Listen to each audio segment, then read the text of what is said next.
Radhe Radhe guys, मैं कला। मेरे चैनल में आप सभी का स्वागत है।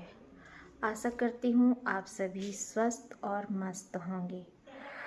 तो गाइस, मुझे भी न्याय चाहिए।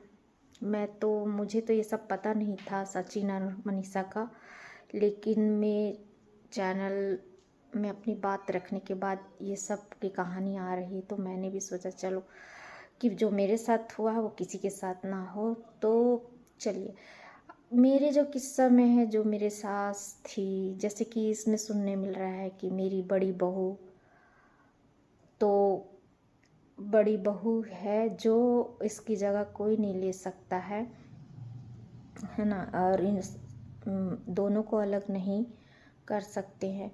तो ऐसा ही उसकी मतलब सचिन की माँ मनीषा की सास कह रही थी, बहुत अच्छी सोच है, हर किसी की सास ऐसी किस्मत में नहीं मिलता जैसे कि मेरी किस्मत में। जैसे कि हालांकि वो कुछ बोलती तो नहीं थी, ऐसा होता है, लोग कभी कभी ना दिखावटी करते हैं, जैसे कि बाहर कुछ और रहते हैं, घर में कुछ और है।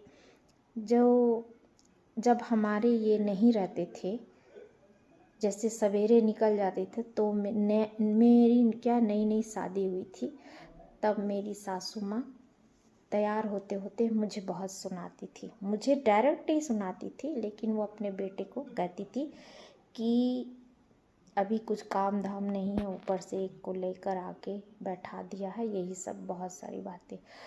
तो वो क्या है, शुरू से कहती थी। शुरू में बहुत किया जाता क्या है, शुरू हम क्या है, मासूम रहते हैं, हमें कुछ पता नहीं रहता है। फिर हम सोचते हैं कि चलो हम अपने पति को बताते हैं, तो अगर पति अच्छा हुआ तो आपका सपोर्ट लेगा, अगर अच्छा नहीं, बाहरी दुनिया में चरने वाला होगा, तो वो एक कह के पल्ला झाड़ लेगा कि तुम सास बहू के चक्कर में मैं नहीं पड़ता, जैसे कि मेरे पति ने ऐसा ही किया। तब उस सिचुएशन में क्या होता है कि एक हद तक देखा जाता, सुना जाता है, जब एक औरत जब अपना मायके छोड़ के आती है पति का हाथ पकड़ के, तो वो उसी में अपना पिता, भाई, पति सब समझती है। तो उसे लगता है कि पति के अलावा उसे हर किसी का प्यार उसके अंदर में नज़र मतलब देखना चाहती, लेकिन वहाँ तो एक इंसानियत नाम का भी प्यार ना दिखे तो फिर औरत क्या करे, है ना। तो फिर उसे अपना आवाज़ खुद उठाना पड़ता है।